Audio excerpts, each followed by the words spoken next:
setelah di DPR, memang ada terbetik juga saat itu untuk menjadi seorang kepala daerah. Yang namanya kalau orang terjun ke dunia politik kan karir tertinggi dari seorang politisi itu adalah top eksekutif di berbagai segmen. Sudah ada, sudah punya pemikiran, tetapi Iya, timingnya ini kan kadangkala iya, kita harus juga mempersiapkan selain kualitas, kapasitas, dan iya, juga kan mental. Karena memimpin, kalau namanya top eksekutif kan ini harus memikirkan semua. iya, Sehingga kalau mau bertanya bahwa apakah ada keinginan, ya semua politisi pasti ada keinginan lah. Nah, ada terlalu munafik kita kalau tidak ada keinginan seperti itu. Tapi intinya yang saya mau sampaikan adalah saya paham dengan yang namanya proses. iya, Sehingga dalam proses politik inilah yang saya katakan bahwa 5 tahun saya mencoba untuk bagaimana belajar dan cari tahu iya. bagaimana untuk menjadi seorang top eksekutif. Kurang lebih begitu.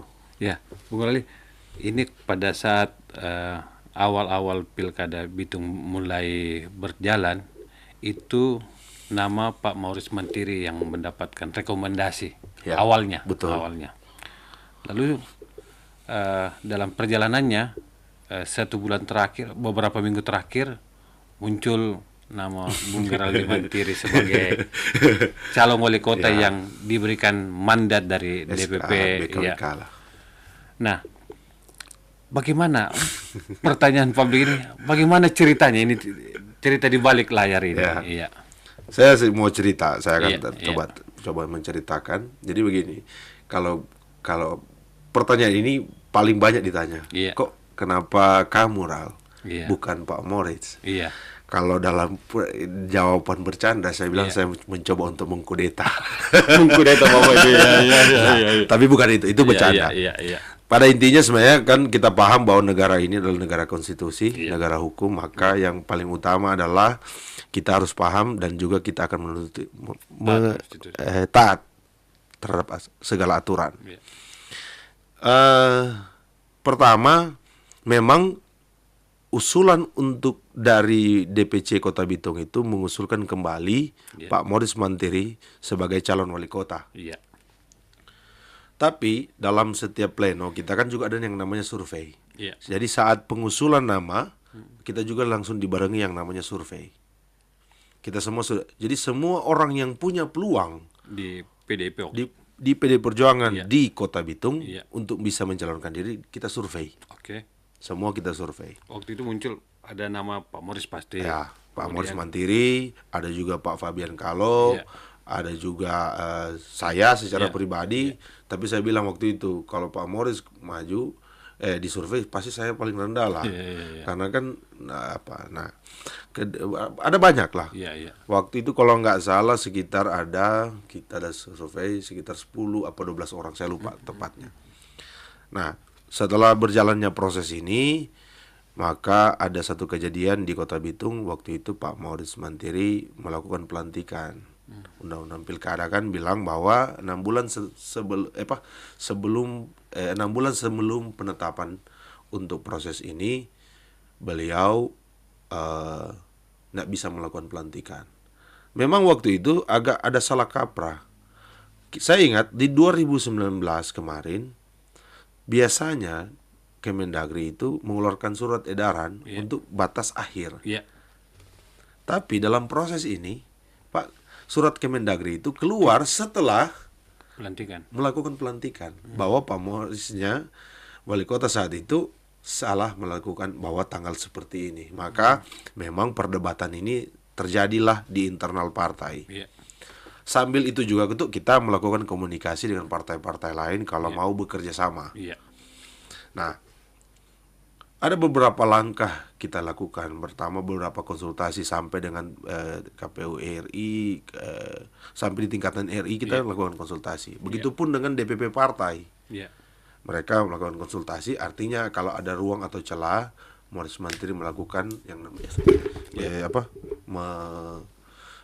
kalau bisa dicalonkan kembali. Karena ketika hasil survei ini dapat, ternyata nama Maurice Mantiri itu masih termasuk yang paling populer, Tertinggi, ya. tertinggi di semua calon. Kita pun semuanya waktu itu survei sampai dengan calon lawan. Nah, Morris Mantiri itu keluar di bulan-bulan kira-kira April. April itu Morris Mantiri tertinggi karena dengan tingkat kepuasan publik terhadap jalannya sebuah pemerintahan. Di Bitung ya. Kalau nggak salah waktu itu kepuasan publik terhadap pemerintah Kota Bitung itu di angka 79%, dibarengi dengan elektabilitas Morris Mantiri beliau. Saya lupa, pokoknya di atas 50%. Nah, tapi dengan adanya peristiwa seperti ini, dengan kesalahan yang waktu itu kita pahami bahwa itu bukan pure juga masalah tentang pemerintah kota, tetapi karena ada perdebatan tentang tadi dia bilang tadi. Batas akhir tadi. Ya, batas akhir, dan juga kan ini Belum ada undang-undang pemilu dan undang-undang pilkada ini kan Selalu berubah juga. berubah-berubah. Iya, betul. Terakhir kan kemarin PKPU terkeluar. Tapi itu kita tidak mau menyalahkan terkait itu. Oke. Nah, maka muncullah Morris Mantiri, kita mulai kampanye. Kampanye mensosialisasikan nama bahwa dicalonkan kembali. Tapi ya, itu yang kita bilang, saya juga tidak bisa memahami. Kadang-kala ketika kita memakai logika tidak bisa dihubungkan dengan namanya langkah politik. Sering saya sampaikan di beberapa kesempatan bahwa kalau bicara tentang politik ini memang dinamis sekali, Pak. Betul, sangat cair. Ya. Sangat cair sekali. Sehingga kalau kita orang mau pakai logika, kadang-kala nggak bisa masuk. Iya. Nah, maka oleh karena itu, kalau kita paham, sering saya sampaikan bahwa kalau mau di politik kita harus pakai hati dan rasa, agar supaya kita bisa memahami. Karena kalau kita pakai logika, kadang-kala tidak mampu untuk dalam hal mencerna apa yang sedang terjadi. Nah, oleh karena itu, ketika Morris Mantiri itu tidak bisa, kesepakatannya, saya juga jujur pribadi tahu 2 bulan terakhir bahwa waktu itu beliau sampaikan ada satu langkah yang mungkin akan beliau lakukan, tapi kalau memang tidak bisa, dia sampaikan ke saya, kamu juga harus siap sebagai yang namanya kader PD Perjuangan. Dia cuma sampaikan siap. Nah, di PD Perjuangan itu tidak serta-merta bahwa oke, setelah Morris Mantiri harus Geraldine Mantiri. Iya, betul. Kita percaya bahwa keputusan paling utama itu ada pada Ibu Megawati Soekarno Putri. Hak prerogatifnya ada pada beliau. Iya. Sehingga tidak bisa serta-merta, setelah Morris Mantiri, anaknya. Bukan begitu kita. Maka setelah keputusannya dan beliau secara pribadi memutuskan, daripada mau berdebat dan juga prosesnya panjang, maka saya secara pribadi dan disampaikan ke Pak Oli sebagai ketua DPD dan juga di DPP, alangkah baiknya saya tidak usah dicalonkan karena sayang terkait dengan masalah partai kita. Takutnya ketika ada masalah, maka beliau, padahal waktu itu masih debatable ini. Masih debatable, Pak. Memang kan ada beberapa kejadian-kejadian. Ada yang menyampaikan, ini adalah jurisprudensi, ada kejadian-kejadian sebelumnya di berbagai daerah. Tapi memang beliau bilang, sudah, mungkin ini saatnya kita memberikan kepada yang lain. Dia nak bilang saja, belum menyebut nama. Nah, keputusan itu memutuskan bahwa nama saya itu memang itu ada di DPD provinsi. Di DPD provinsi dan juga DPP. Sehingga sampai detik ini pun saya bilang, tadi saya sempat sampaikan di depan kan, bahwa kalau bisa dikatakan bahwa saya percaya bahwa yang namanya tidak ada yang kebetulan. Sehingga kalau bicara tentang tidak ada yang kebetulan, berarti ketika kesempatan datang dan juga yang namanya mempersiapkan diri. Nah, selanjutnya saya waktu itu saya ingat dipanggil oleh Pak Oli. Dia bilang, usulan dari DPD bahwa kamu yang dicalonkan dari beberapa nama yang coba dilakukan survei. Ingat, dari beberapa nama, maka diputuskanlah saya. Saya sempat bertanya, kenapa saya, Pak? Modal sebagai peraih suara terbanyak juga salah satu. Ya, memang kan kemarin di pileg juga yang kedua, periode kedua ini saya juga suara terbanyak. Iya, itu ukuran utama juga. Ya, itu salah satu mungkin. Iya. Tapi waktu itu saya sempat bertanya, tapi saya cuma bilang begini, tapi saya siap ditugaskan, Pak. Saya siap ditugaskan oleh partai dimanapun. Saat ini pun kalau memang partai bilang, kamu maju Jakarta dengan Ahok ataupun dengan Mas Pram, saya siap. Yang penting atas arahan dan petunjuk dari Ibu Megawati Soekarno Putri. Saya percaya itu. Karena kalau beliau sudah melakukan keputusan dengan berbagai pengalamannya dia, saya yakin pasti bisa. Nah, ketika diberitahukan, kalau orang bilang kan kebanyakan kaget. Iya. Atau kayak kesetrum begitu. Iya. Tapi kalau kita pas dengar itu, Pak, sama yang kena kilat, guntur leh. Iya, iya, iya. Bukan cuma kaget, Pak. Memang, wah, kok bisa? Tapi saya bilang waktu itu, saya mau bicara dengan istri saya, tapi secara pribadi saya siap. Saya harus menyampaikan juga ke keluarga.